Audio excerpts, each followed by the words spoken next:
Right, let's go. Nathaniel, the Nightmare Collins, welcome to the Development by David podcast. How are you, mate? I'm alright. Well, so. As good as you can be with a broke nose, broke face. Last night was Tyson Fury versus Oleksander Usyk. What are your thoughts on it, mate? So, like we were saying when I came in there, I was a bit tired, fell asleep, but my missus woke me up for round 9 when Fury nearly got stopped there, so that was a bit of a shocker. But I'm reading on Twitter that it could have been a draw, it could have went Fury, it could have went Usyk, so maybe right decision, but there was always going to be a rematch, so I'll look forward to that. Hopefully stay awake for that one. Who did you have going into the fight? I thought Fury would have honestly, I thought Fury would have bossed it. Too big, height-wise, reach, just from my experience, obviously, size matters. But I just thought it would be quite a difficult task for us to get near him, especially just coming up for cruiserweight. And Fury's just a bit bigger than everybody else, and he knows how to use it well. So, like I says, I fell asleep, but I heard he did use his size and his style, his advantage for the first 6. He basically done whatever he wanted. So, I had Fury a strong favourite going into it. Me too. I'm a huge Tyson Fury fan, but there's no one I would rather have bet Fury than Usyk. He's such a lovely character, such an underdog story. It was so good to see. Aye, absolutely. Coming for Ukraine, obviously. I've been to Ukraine twice. I love Ukraine. I went for the European Championships in 2017. So we done quite long training camps there, and it's actually all right place. So people are friendly enough, and you can see that it's war-torn as well. Like it's no secret. So it's a good story, and mate, I hate Tyson Fury's dad, so I was kind of happy about it. Happy about him getting beat. It's like a humbling experience. Did you see that headbutt? Shocking. It's so bad for the sport. Clown stuff. Yeah. You're just back from your own European title fight. You got the win. Yep. Your nose is a bit broken. I guess the game plan didn't probably anticipate a broken nose mid-fight. Nah. How you feeling, mate? I feel good. Everything that I kind of set out to do in the fight happened. I've always been saying anyway, you can go back and see interviews, like I want to do fan-friendly fights, be a household name, be somebody that everyone's like, let's go to Nathaniel's fight, it's going to be a war. So my last couple have been like, it's probably not good for my brain, but my last couple have been like that. We didn't really anticipate a broken nose happening. First 3 rounds were going perfect, and then obviously an elbow caught me in the nose and sent my nose flying. So I seen that. Like your nose was like immediately, you could see it on the camera. Like even when it was zoomed out, you could see your nose was in tatters. How do you adjust in real time when something like that happens? Does the game plan change? Honestly, it's a hard one because the game plan was box, move, try and take him out when I could. But I was boxing, moving. I think round 7 I did try to take him out, and the nose kind of had an effect on that, because normally I'm pretty good at taking somebody out, and if I don't take them out, I recover quickly and get my legs back and continue to box. I think the broke nose changed everything, because when I tried to take him out this time, I couldn't get my breath back because I couldn't breathe. So my nose was just full of blood, couldn't breathe, and then my recovery wasn't as good as what it was in previous fights. So 8 and 9, I was standing and trading, and in the words of my coach, being Billy Big Balls. So it definitely changed the fight. When the elbow landed on the nose, did you feel the pain in real time? Instantly. How would you describe it? Agonising. I was at a fight last night, and another boxer had said to me, how do you feel it? Because obviously boxers know through experience when you get adrenaline running through you, you're not meant to feel things, but I said it to everybody, like I felt it instantly. As soon as it happened, I went, my nose is broke. Like in my head, my nose is broke. And like the side that I was at where it happened, like my mum, my dad, my wee brother and my missus were sitting in the front row. So it had happened. I knew it had happened. We'd kind of travelled back round, and we were in like a clinch, and I looked over the rope and everyone's faces were like chalk white.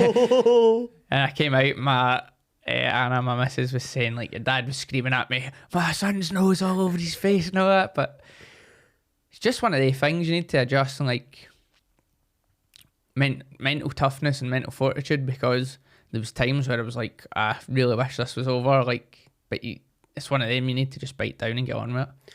We've went into the nitty gritty of that fight, but for context sake, what does that fight mean for your career and its trajectory? Like, what level was it on, and what does it mean moving forward?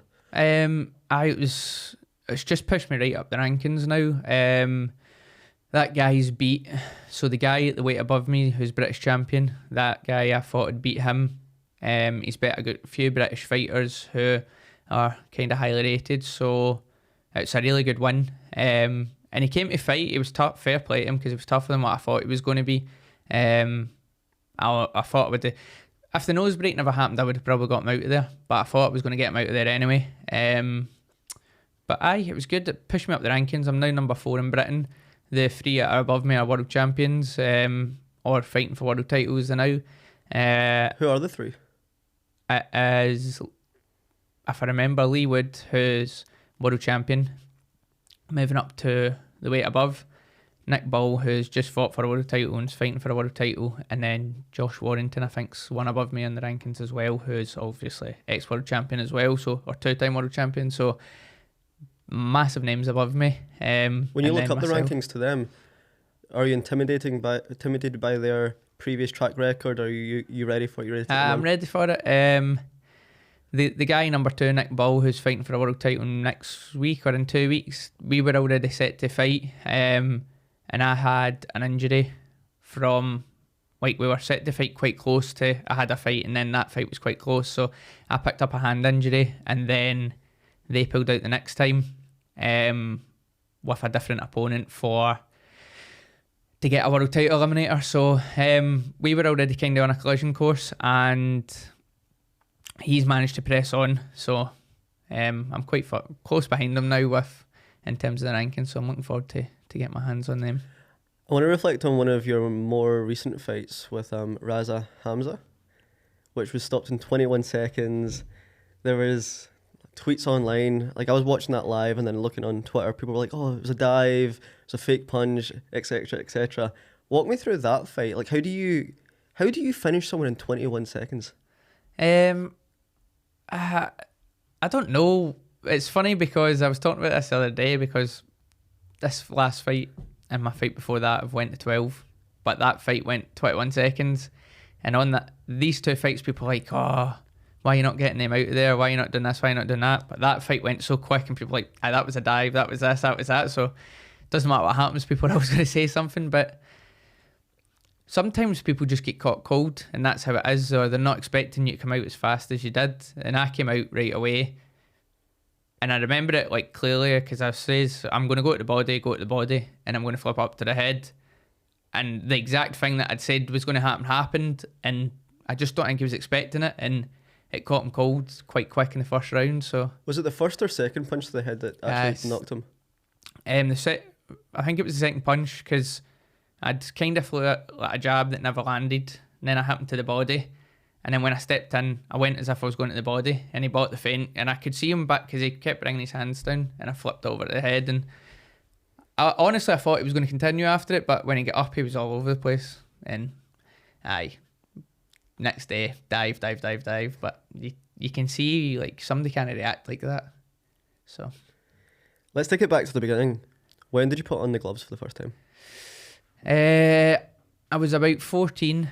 My big cousin Ryan Collins, he was fighting in the British Championships as an amateur. He must have only been like 17 or 18.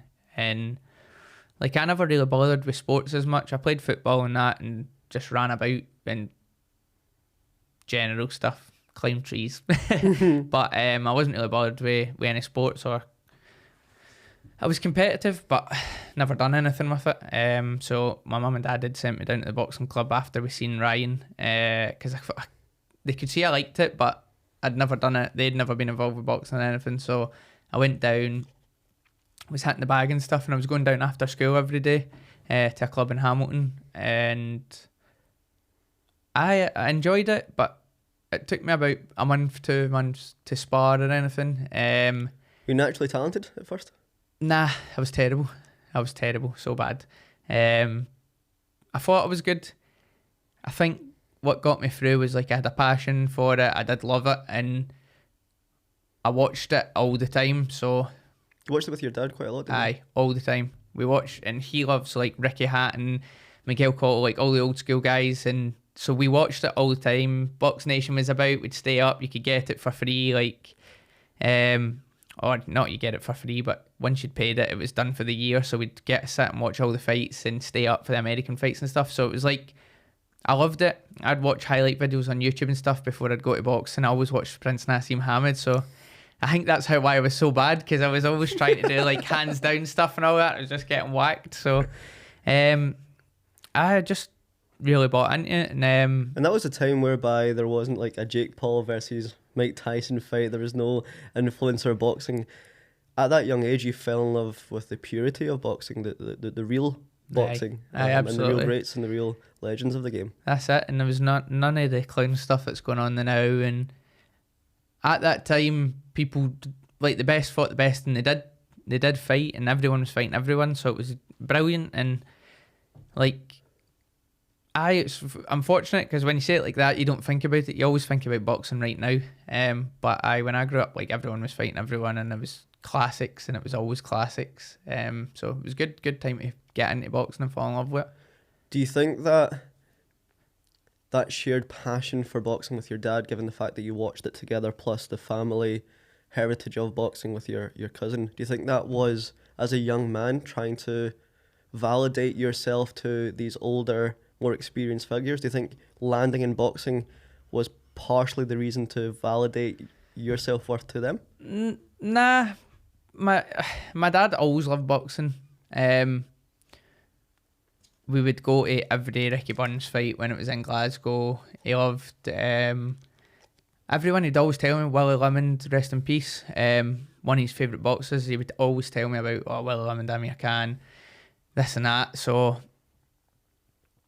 but he was not. It wasn't like he pushed me into it. He never would have made me. I never done it because my dad wanted me to do it. Like, my family were never like that, and like, if Ryan done it, my dad would have always went and seen Ryan anyway. So it was there was no pressure for me to do it. And like, my mum's very about spiritual energy and stuff like that. She would always say, why don't you be a zoologist? Why don't you be this like proper out there? So it was always like, don't worry about having to do something. So I never felt I needed to do it for anyone. I genuinely liked it, and they always expected me. My papa and my mum always say to me, like, as soon as you get your first burst nose, we thought you'd have chucked it. So it was just seemed to be in me, and something that was in me and meant to happen, I believe, rather than I was doing it for any recognition in it. What I like about your story opposed to the archetype of the boxer story is that you weren't exactly born into jail and boxing saved your life, and Aye. it was that way or the highway. Like, you chose boxing. Aye. And you fell in love with the purity of it. It's not like you needed boxing in your life at that moment in time. You chose boxing, opposed to many boxers saying that boxing chose them. Aye. Is there a difference in terms of the motivation and energy and discipline when you self-elect yourself into boxing, opposed to it being the one tenet that keeps your life together? For example, a mutual connection that we have is Jay Carrigan McFarlane, Yep. and he's a fella that needed boxing in his life, and he'll openly admit that, whereas you chose boxing in your life. How does that differ in terms of mindset and mind state, do you think? Just depends on what you want to get out of boxing in the end. I think, like, I done boxing because I loved it, not because I needed to do it. I done boxing because it inspired me, it motivated me, it pushed me to be someone beyond normal. That's what I wanted. So instead of being a guy that got up and went to the office and done this and done that, like, I always wanted to be different. I wanted to be special in a type of way. So that was a motivating factor for me. Whereas you do watch interviews, you do watch things, and everyone's like, it saved my life, I'd be in the jail, I'd be dead, I'd be whatever. I went to college, I went to uni, so I wouldn't have been dead. I'd have just done a normal job. I'd have been working as a sports scientist for a football club or a rugby club or whatever. It was like, sports always been my thing, so it was never like, oh, I need to do this or I'll whatever. I just never wanted to get up and go to the office. I never wanted to do that. I just wanted to be exceptional, and I still want to be exceptional. I still want to be beyond average or beyond normal. So it's the story is different. The story is so much different, and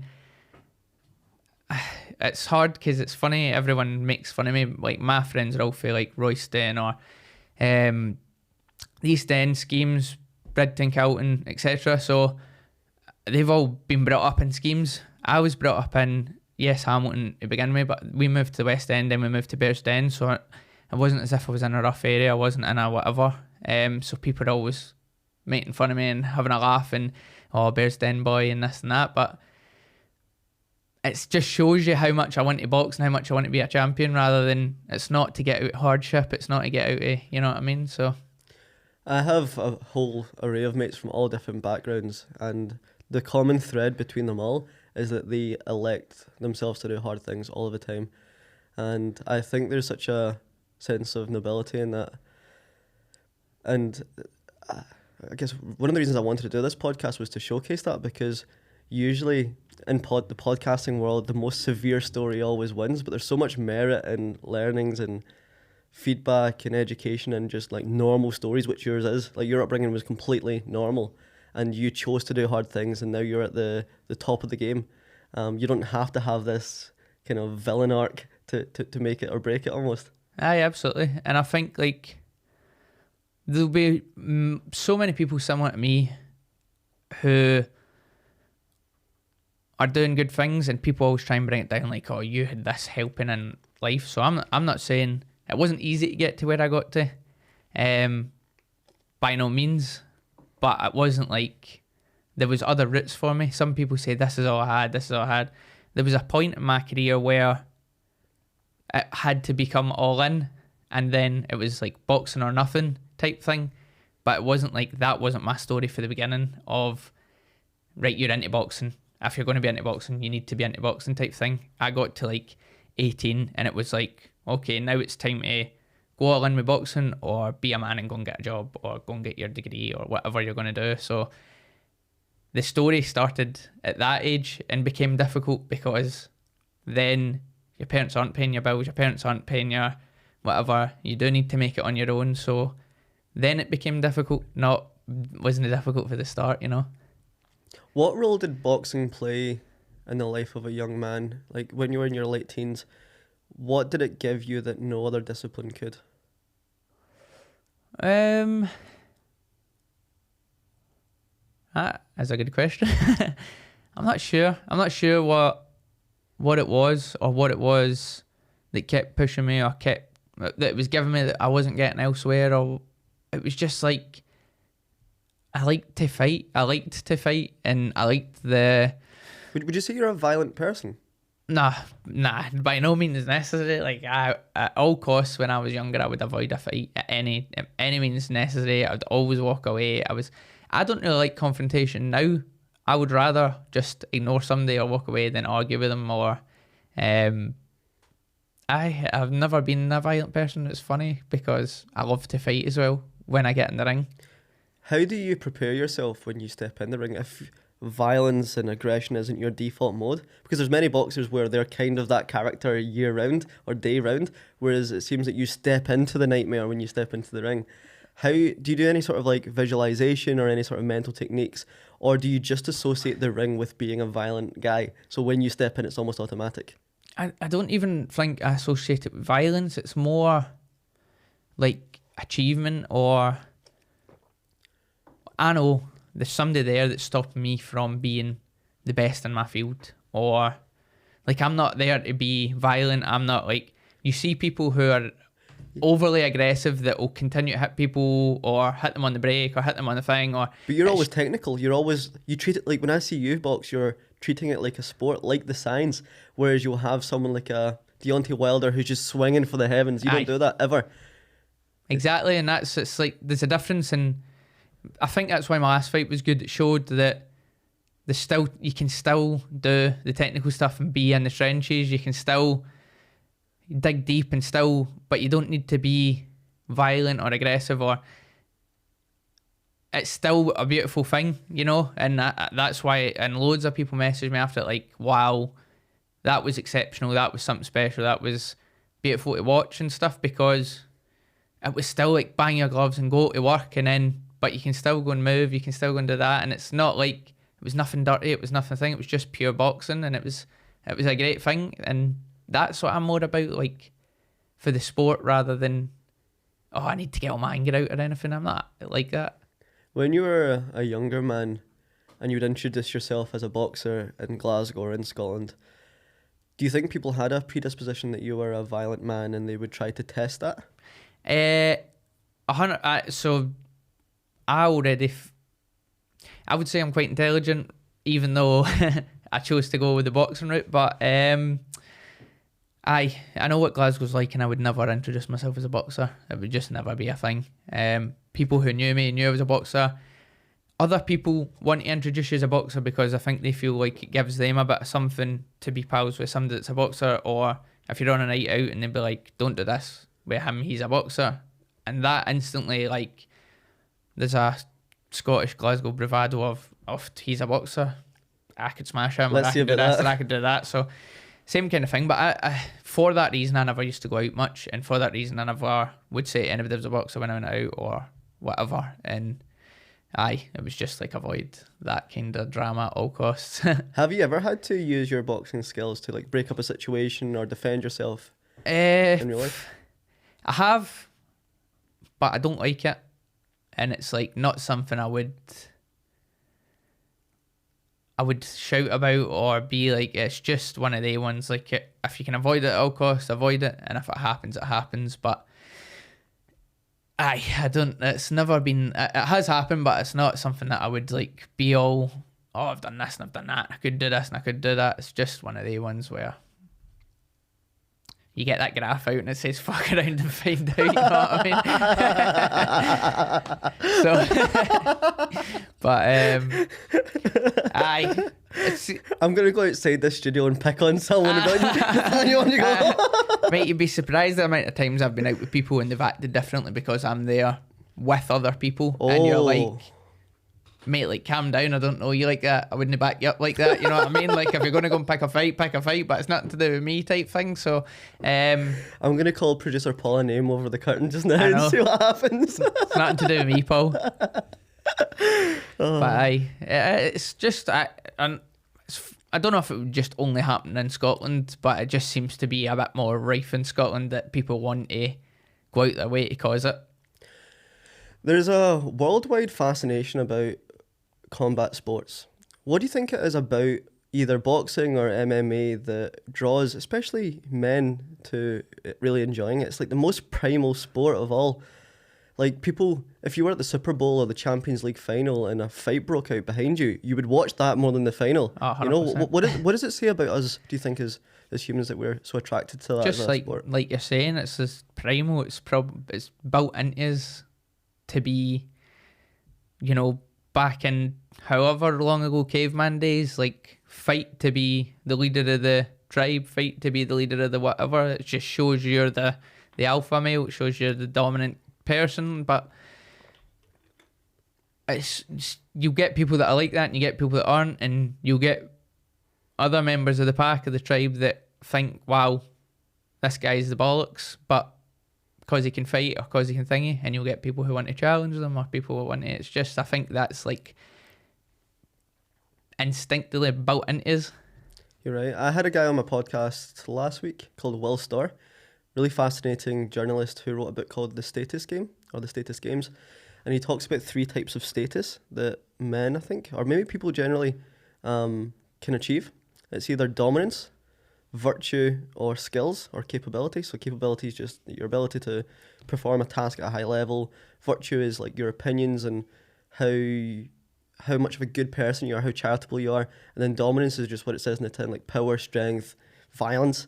So I wonder if it's yeah, like you said, in pursuit of that one pillar of status.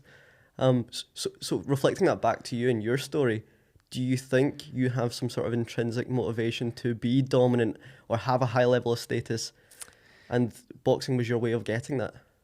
Maybe, like, I've always thought I'd like to be a household name. I'd like to be this. I'd like to be recognised for what I do. But Why though?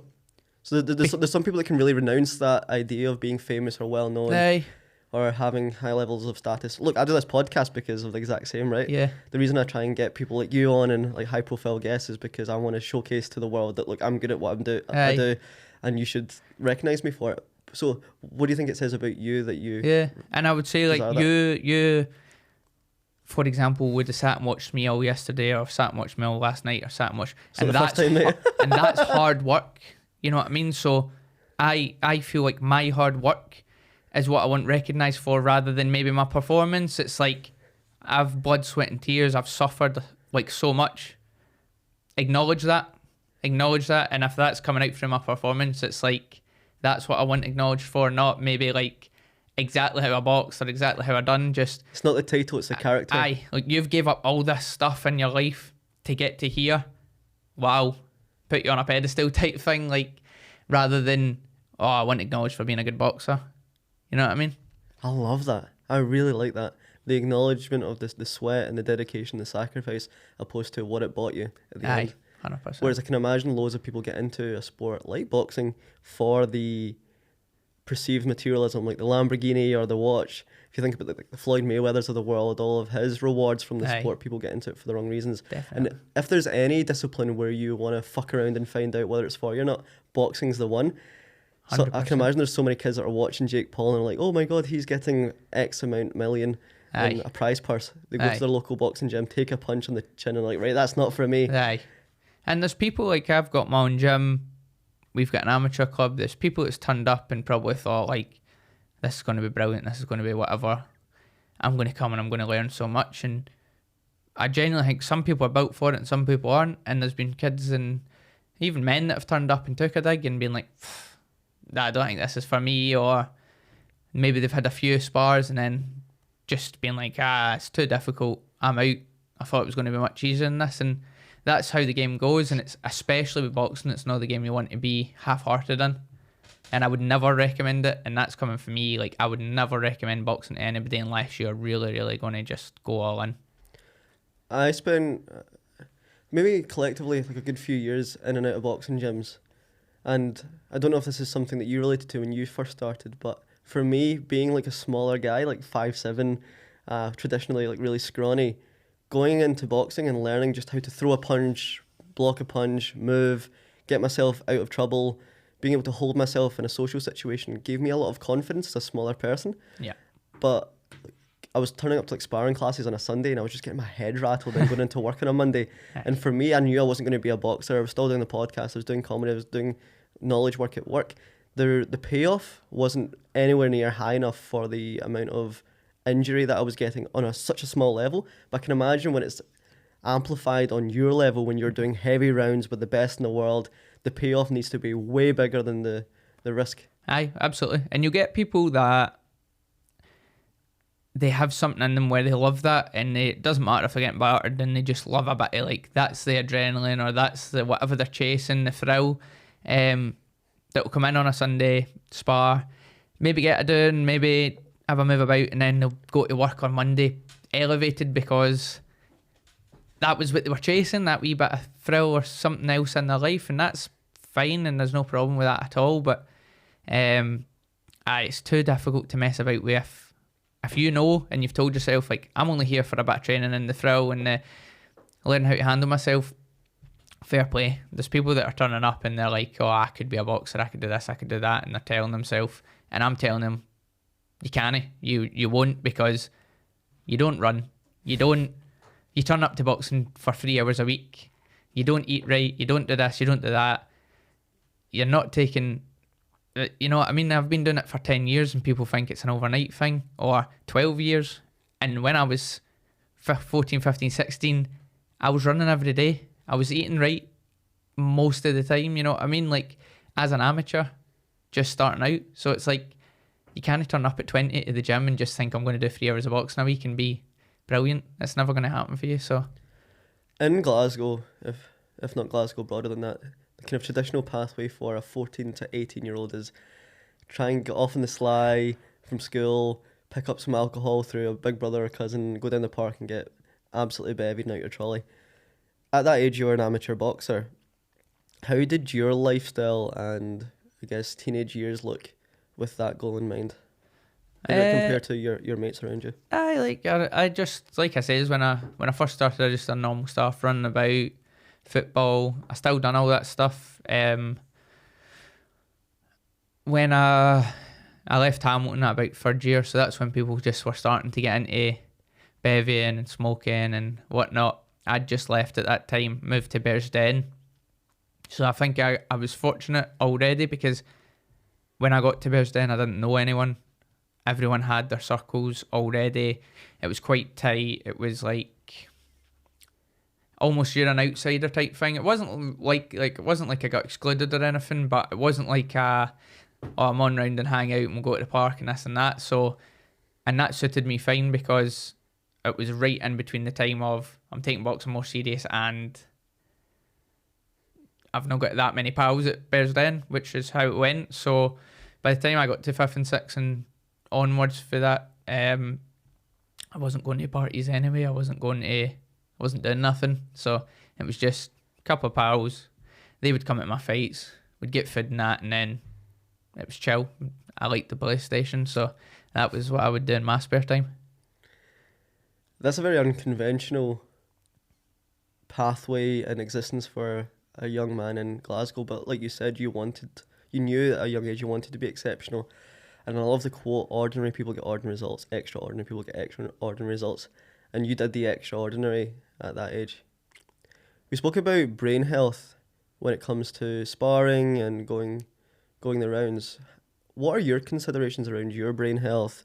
Do you do any proactive measures to mitigate it? Are you nervous about future health outcomes because of the wars that you've been in? And last but not least, how do you condition your family, both your partner and your daughter, for the upset that could be something catastrophic almost? It's so funny because it's something that just recently we've been talking about, and like I've never had problems in the past. For anybody that doesn't know, like every professional boxer every year gets a medical, a brain scan, like an MRI, and you have to go through pretty, a rigorous process. So, and much more recently have all the boxers been getting like changes with their brain scans, having to do further tests like cognitive ability tests, or I think they've got 2 tests that they do, so they might rescan you, or if you've got a slight change, they'll do 4 hours of testing and you have to do tasks, whatever. Every year for the last 5 years I've been pro, my brain scan's been pretty much the same every year, so no, I've never had a problem. I don't, minus my last fight or last 2 fights, I don't get hit much, to be honest. Even in sparring, I'm not in great gym wars. Like, I like to box. I like to fight as well, but I don't, if, you know what I mean? It just depends how you turn up on the day, but sometimes I'll be like, oh, I can't be bored today, I'm just going to box the head off this person, or, okay, I've had a day of it, I'm going to war a bit. So I've never been concerned about my brain health. With the nose break, just there, and I was getting some sore heads, I was like, oh no, what's going on here? Like, panic type thing, because I've never had that before. But it's a mixture of things. Like, I lived like a monk there for 6 months. I came back for London. I ate crap for 2 days and my body felt terrible. I was sick, I was ill, I was starting to get sore heads. So another thing, like, you don't even consider is how clean and how brilliant you're living, to what effect that has when you come out of camp and stuff. But my partner Anna, she was freaking out. She's like, you've got a bleed to the brain, you've got this, you've got that. And I was like, I'm cool, like, relax type thing. But she hates it. And I came out of the fight the other day, nose on the other side of my head, and she gave me like a blow as a kiss and all that, and I had to go and see the doctor. When I came back, my mum and dad were away, like, already. Like, they didn't want to stay. They didn't like the fact my nose was broke and my face was a bit mashed up looking. So is there a polarity in how you feel in that moment? Because I can imagine there's such a high because of the victory, but I can imagine, well, maybe I'm just projecting this onto you, but there's almost like a sense of guilt that you're putting them through this visual experience of seeing their dad or their partner or their son bloodied and broken nose. Aye. Is there a polarity in how you feel in that moment, or was it just a high? It's a shame. It's a shame for them, honestly. And I also feel like they might feel like there's a pressure to be there and see me. Where there's not, I don't care. And I could say this about everyone because a few people have apologised for not being at the fight or whatever. But like, in this moment or in this week or in this 2 weeks, like I'm so focused on the task at hand that I could not care if nobody came to see me. I couldn't care if, like, at this time, all I care about is victory over this guy. I don't pay attention to anything else. The house could be burning down and I'm still just like in this mode of all I care about is this me and him. And that's for weeks. So not even just them seeing me in the fight, but the surrounding time or the lead up in the camp is hard for them. And it really is truly like, it's a shame because I miss out time with my daughter. I don't see her. Anna and her, there's a pressure for them to be out the house or let me relax or let me sleep or let me chill and eat and not have a lot of noise or distraction around me, which is so sad because now I'm coming back and I've been 3 days back or 4 days back or whatever, and like every morning I'm up, my daughter's trying to find me, try to see me, try to, like, she knows dad's back, and it's just a shame really. When you're in camp preparing for a fight, are you more of a boxer than you are a dad? 100%. When your daughter, Izzy, was born, I believe you were in camp, right? How did that pregnancy and birth look in terms of your role as a father? It was again, it's sad. It's like, and I try not to speak about it much with Anna because it's upsetting, but like, does she get upset about it? She gets really upset about it, and it's like we had like a big thing about it because there was like 6 months where I was not present at all, and Anna just gave birth, and it was like a bad birth. It was a long birth, forceps, like it was a traumatizing birth. Obviously I was there, but I wasn't there type thing. And at this time was when I was meant to fight the guy I was talking about, Nick Ball, so that was massive. It was like going to be the biggest fight with the most to gain from it, and it was so tuned into that like my daughter, I missed like the first 6 months of my daughter's life type thing. And I justified it to myself by saying, oh, she was only 6 months old, she doesn't know, she'll never remember that, she won't know Anna was breastfeeding, blah blah blah. But it's not about that. It's probably more about how Anna needed support, or was so tired or so drained or so like just needed somebody to be there with her, and I'm doing what I'm doing. So it's a shame, and it's still kind of like that, and it's just how it is. But do you think it's necessary? 100%. We've spoke about it recently, like me building a garden room or a granny flat type thing outside the house, and just taking myself out and being in my own space when I need to be for that time, because it is necessary. There's no half measures, and if anything, this last fight's confirmed that even more. Like, you need to be 100%. There's people that aren't, like, that was the best camp that I've ever had. Everything went right. I was in incredible shape, and if I wasn't, I'd get stopped, or I wouldn't have been able to like dig deep in myself. Then there's people that would have got knocked out, or there was people that would have got stopped in that fight, and I've got too much in me to, like, I know what I've gave up and I know what I've done in these moments, and giving up time with Izzy and giving up time with Anna's what got me through that. Yeah, because you know what's went into it. It gives you that level of grit and resilience, because you want to think to yourself, I've given up all this stuff and I don't want to regret this in retrospect. So I need to bag the win. I need to stay on my feet, because you know exactly what you had to sacrifice to 100%, be there. 100%. At the end of the day, like, that's food out of my family's mouth. If I never got through that, if I never pushed on, if I never bit down on my gum shield, like, that's months of my time with my daughter. That's months of, promising things were going to be all right after it happened, to then not let it happen. And that's why I just genuinely believe that I can't be beat. You have this, I can imagine your goal is to be the number one in the world in your division, maybe even cross divisions. If that goal, which I totally believe will happen, do you think when you get that belt around your waist, do you think you'll be promised the reward that you thought you would get? Or do you think in retrospect you're like, I wish I wish I was there for the birth. I wish I was there for the first 6 months of Izzy's life. This belt doesn't mean as much as I thought it would. In retrospect to thinking about those times, do you think it's the land of milk and honey that you think it promises you? Nah, I don't think it will be. And there's been a shift in goals for me now. Like my goal shifted when Izzy was born to, it's not about the belt anymore, it's about the money. And it's not about when this belt gets put around me, it's going to be the best thing ever in the world. Of course, I want to be a world champion. It's all I've ever wanted since I was 15, 16, But what I want more than that is financial security to pay off my house.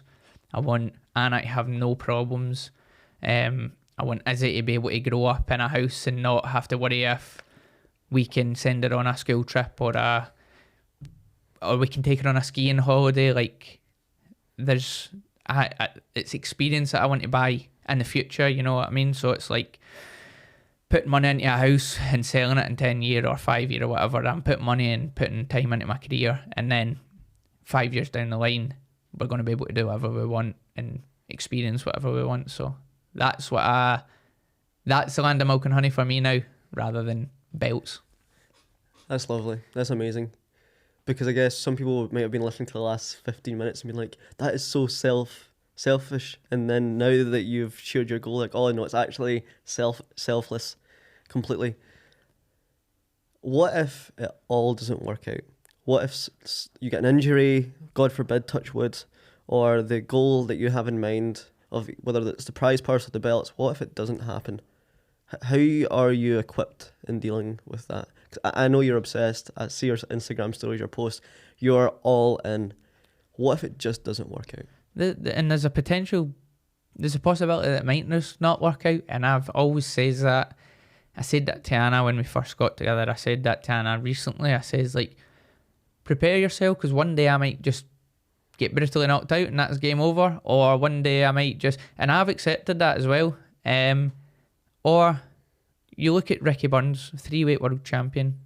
You look at Josh Taylor, undisputed world champion. They've reached heights that I can only dream of reaching, and there's no credit, there's no nothing.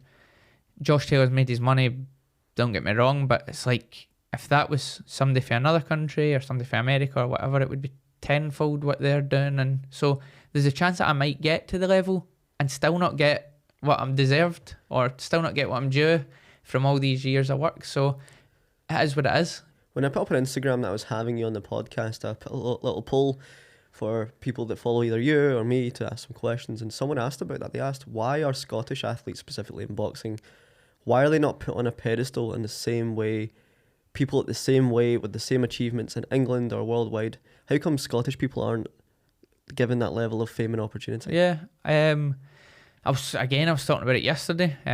It's hard, and I think if you come out as a Scottish athlete and try to say, I'm hard done by, nobody wants to see Scottish people, blah, blah, blah, blah. They then paint you as this crazy person, there's no discrimination, it's no anti-Scottish, like, you're crazy, blah, blah, blah, blah, blah. I was talking about it the other day with somebody. In England, there's 10 times the boxing clubs that there is in Scotland. They all work together, they all help each other, they all support each other. If you go to England and you are a professional boxer, you'll get 10 companies wanting to sponsor you for the year and help you out and make you the best and push you up there. I've put out for the last 5 years, and look where I am in my career, about sponsorship and looking for help, and I've had 2 or 3, recurring, reliable sponsors, and they've always been there to help me, because not that it benefits their company, but they want to see me achieve what I'm trying to achieve. So it's all fair and good saying, oh, we don't get this and we don't get that in Scotland from the hierarchy or the people that are trying to put us up there, but the Scottish people need to get behind you, the Scottish companies need to get behind you, the Scottish media need to get behind you. In England, you'll see, let's just say Jack Catterall, for example, on Sky Sports News, BBC News, Sky Sports, talking about his upcoming fight, blah, blah, blah, blah, blah. I've not spoke to STV, BBC, anybody, no radio stations, no telly, no nothing, and it's so there needs to be a backing for Scottish media. There needs to be a backing for Scottish companies. If that happened, people want to see you up here. People want to put you on a pedestal. People want you to fill out the hydro. Queensberry start going, oh, this guy's making some moves up in Scotland. Let's get a big show in Scotland. But without that, I took 85 or 90 people to London there. Queensberry's not, and I'm thinking that's brilliant, man. I can't believe 90 people have travelled to come see me. I can't, on an Old Firm weekend as well, like, wow. And I'm surprised by that. And then you go down and people who are on the card, Ryan Garner and stuff, have sold 400, 500 tickets. And you're thinking, oh, why has it been 6 months since my last fight and 3 months since his last fight? It's because the support that they're bringing from X, Y, and Z is substantially more than what we're bringing.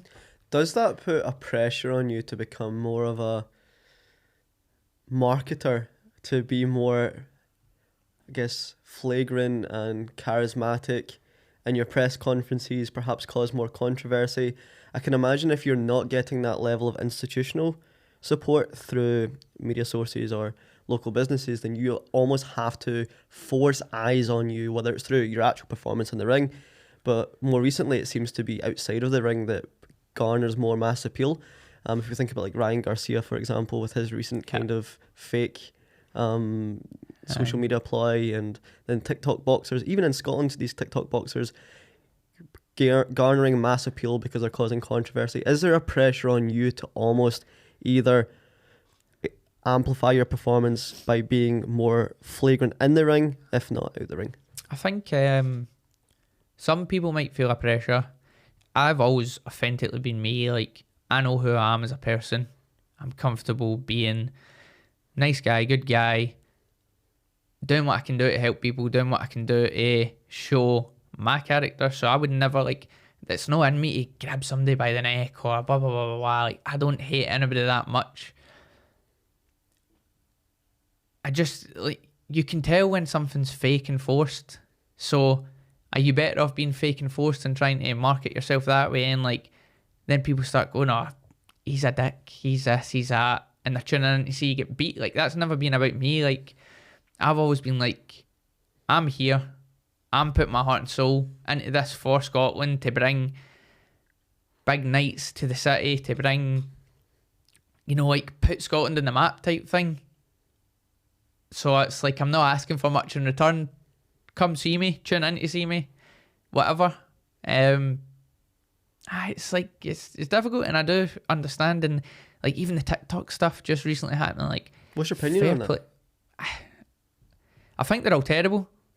They're all literally the worst boxers I've ever seen in my life. And I don't care. And I know them. I know most of them that are fighting, but they're terrible. And that's what makes it worse. Like, people are going to pay to watch that.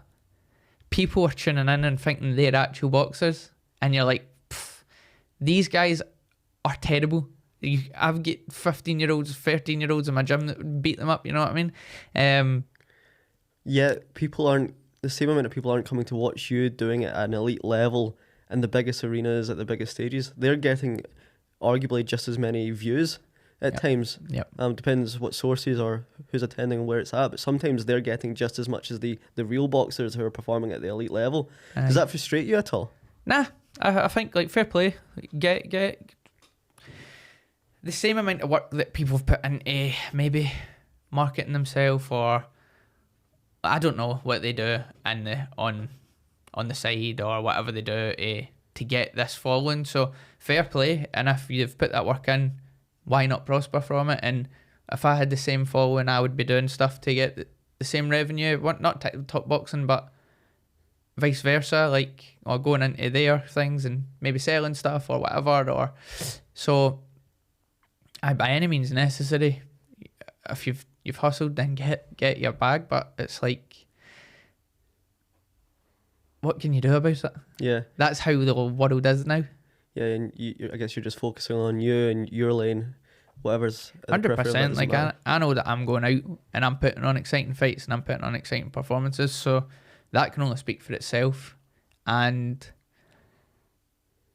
it's like a Twitter kind of debate of, you've got casual fans who just want to see people, like, this doesn't even matter if they can box or whatever, they just want to see people they know or people they like flinging arms. Whereas if you like boxing, you love boxing, and you tune in, you'll enjoy my fights. But then there's people that don't want to watch boxing, or there's people that can't sit for 12 rounds or whatever. So it's like, it's just how it is. This is the nature of the game. What's your opinion on modern day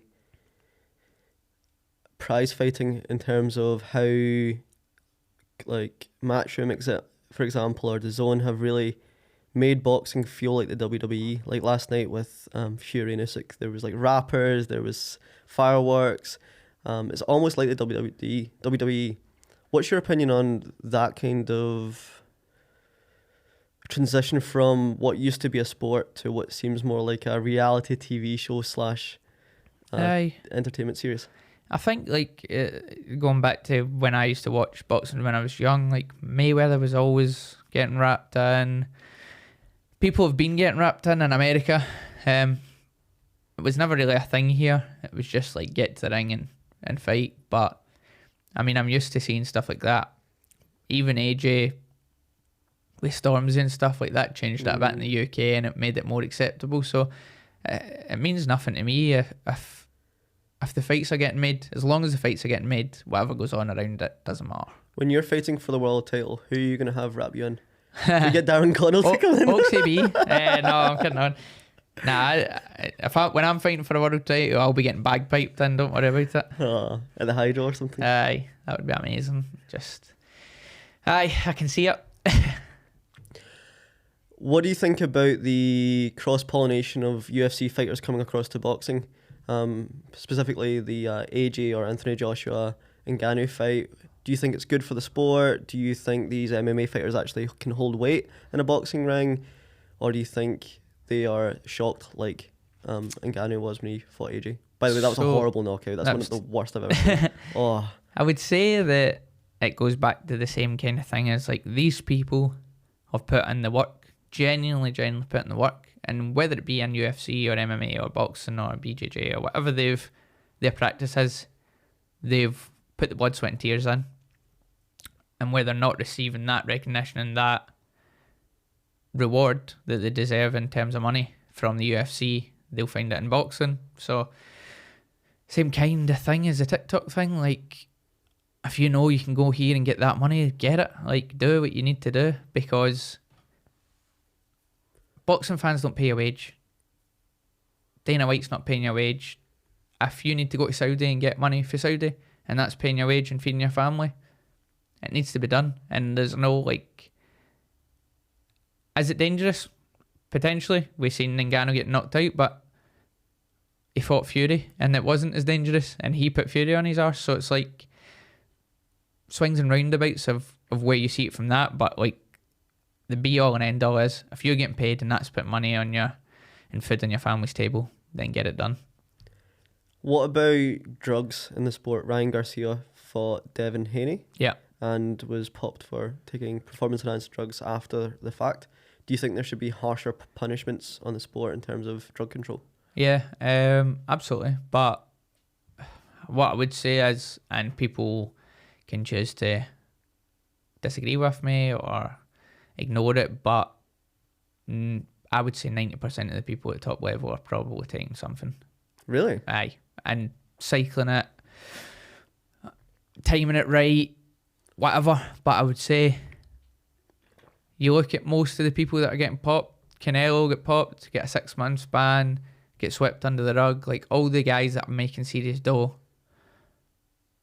have either not been caught yet or are paying a lot of money to not get caught. Do you think you've fought anyone that's been enhanced? Nah. At this level, I don't think so. I think you would need to have good money behind you. in terms of getting a doctor or getting somebody who knows. But you look at the recent stuff, Conor Benn popped, Garcia popped. The guy that Devin Haney's sponsored by, Snack, I think they're called, well known for IV drips after fights with fighters. It's been rife for years. I just think now more and more comes out about it, but then more and more comes out about it and nothing's done about it. So it's like Dylan White popped, Tyson Fury popped. All these people have been caught, but they're money makers, so it's not good for business, you know, and money talks. And then we have Conor McGregor returning back to the UFC, aptly timed with them dropping USADA as their drug commission.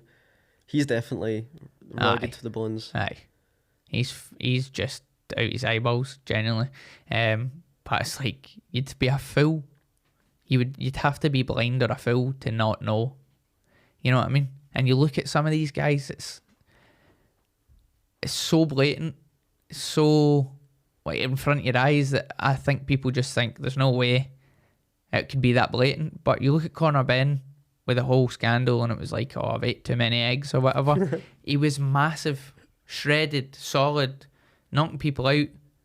Get popped, started fighting in America. He's not knocked anybody out since. He's gone 12 and 10 rounds with people that should have been, you know what I mean? He was decapitating ex-world champions. The Jake Paul-Mike Tyson fight, who have you got? How do you think that's going to play out? What's your overall thoughts on it? I don't even care about it at all in the slightest. It's like the worst thing. Do you know what? I actually liked seeing Jake Paul fight Tommy Fury because I actually wanted Tommy Fury to get smashed. Which sounds stupid. Jake Paul's somebody I've not got a problem with in terms of coming over to boxing, because actually if you watch him and his day-to-day and his thing, he's a clown, but he actually trains. He trains hard, and you can see him. He's in the gym like 2 or 3 hours. He's get the best coaches available to him. Would you say he's a boxer? Aye, I would say he's a professional. Like there's worse professional boxers than Jake Paul cutting about, to be honest. So I would consider him a boxer. Who would you like to fight now? Who's your dream matchup, either past or present? If you could line up one fight, past or present, for the world title, past or present, who would you pick? Oh my god, don't even know.